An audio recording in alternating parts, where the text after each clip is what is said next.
এই যে বয়ফ্ৰেণ্ড নাম কোনে দিলে বাৰু? তেওঁলোকৰ নাম হ'ব লাগিছিলে মিষ্টাৰ বিজি প্ৰাইম মিনিষ্টাৰ। মানে তেওঁলোক বহুত বিজি থাকেতো, এটা কোম্পানীৰ গোটেইবোৰ চোৱা চিতা, গোটেই অসমৰ আৰু সকলোবোৰ কাম মানে তেওঁলোকে কৰে।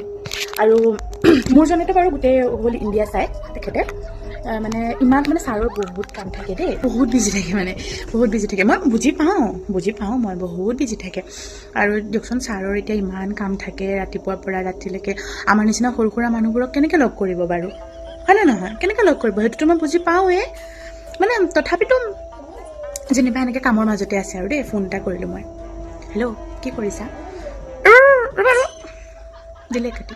মানে ৰ'বাটো কমপ্লিট কৰিবলৈ সময় নাই, একদম অফিচৰ কাম ন, তেওঁ নকৰিলে কোনে কৰিব? গোটেইখিনি কামটো তেওঁৱে চোৱা চিতা কৰে, পিছত এঘণ্টা আকৌ 2 ঘণ্টা পিছত ফোন এটা কৰিম নহয়। হেল্ল', ৰ'বা না, কৈছোঁ ন কাম এটা কৰি আছোঁ, ৰ'বা কৰি আছোঁ, আকৌ কাটি দিয়ে। মানে মই একদম পূৰা বুজি পাওঁ বহুত কাম কৰে যে তেওঁ, বেলেগ মানে নাই অফিচত, তেওঁলোকৰ অফিচত এজনেই এমপ্লয় আৰু তেওঁ তো মানে বহুত বেছি প্ৰেছাৰ তেওঁৰ ওপৰত তেনেকুৱা। তথাপিতো ছাৰে মানে 2 মাহ 3 মাহ 4 মাহৰ পিছত এদিন এনেকৈ দিন বাৰ মিলাই আহে, নাহে বুলি নকওঁ, আহে দিন বাৰ মিলাই 2 মাহ 3 মাহ এনেকুৱা পিছত আহে। তাৰপিছত আৰু আহি পেলাই এনেকৈ বহি থাকোঁ নহয়, এনেকৈ একেলগে বহি থাকোঁ। মানে হেৰি শুনাচোন, বোলো ৰ'বা দেই, মানে ফোন এটা আহিছে অফিচৰ মানে একদম আৰ্জেণ্ট কথা, মানে উঠোৱা অফিচৰ ফোন আকৌ উঠোৱা। আমি মানে প্ৰায় আধা ঘণ্টামান যদি বহোঁ, আধা ঘণ্টাত মানে বেছি নহয়, তেখেতে ফোনটো জাষ্ট উঠাই আহে, বেছি নহয় 20 মিনিটমান তেওঁ কথা পাতে। আৰু শেষত মানে আমি 10 মিনিটমান সময় পাওঁ আৰু ছাৰে আহে লগ কৰিব।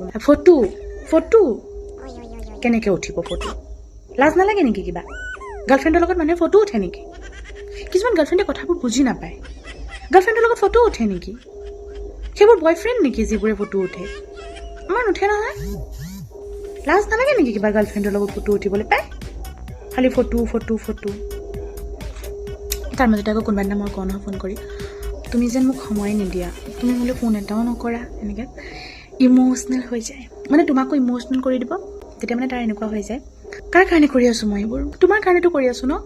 তুমি যদি মোক বুজি নোপোৱা, মই জীৱনত কেনেদৰে ছাকচেছ হ'ম কোৱা? তুমি মোক বুজি নোপোৱা, মই তোমাক পাবৰ কাৰণে কৰি আছোঁ ন এইবোৰ।